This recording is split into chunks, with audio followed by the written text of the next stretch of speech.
ইনকিলাব মঞ্চের মুখপাত্র শহীদ শরীফ ওসমান বিন হাদী তার চলে যাওয়া শুধু একজন মানুষের মৃত্যু নয়, এটি ছিল একজন সাহসী মানুষের সত্যের পথে অটল থাকার গল্প। মৃত্যুর আগে সামাজিক যোগাযোগ মাধ্যমে দেওয়া তার কথাগুলো আজও মানুষের চোখ ভিজিয়ে দেয়। আবার সে কথাগুলো অনেককে অন্যায়ের বিরুদ্ধে মুখ তুলে দাঁড়ানোর শক্তি দেয়। শহীদ ওসমান হাদী বিশ্বাস করতেন মানুষের জীবন আর মৃত্যু কোনো মানুষের হাতে নয়।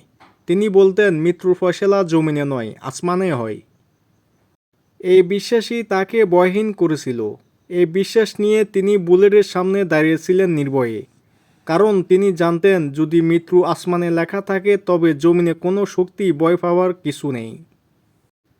তিনি প্রায় বলতেন সাদা তার জীবনের লক্ষ্য, তাই হুমকি, ভয় বা চাপ কোনো কিছু তাকে সত্যের পথ থেকে সরাতে পারেনি। আজ তিনি আমাদের মাঝে নেই, কিন্তু তার কথা, তার সাহস আজও বেঁচে আছে মানুষের হৃদয়ে। তিনি আমাদেরকে শিখিয়ে গেছেন সত্যের পথে দাঁড়াতে হলে মৃত্যুকে ভয় পাওয়া যায় না। শহীদ ওসমান হাদী, আপনি চলে যাননি, আপনি রয়ে গেছেন অন্যায়ের বিরুদ্ধে লড়াইয়ে প্রেরণা হয়ে। শাহাদাত মোবারক, আপনার আদর্শ কখনো হারাবে না।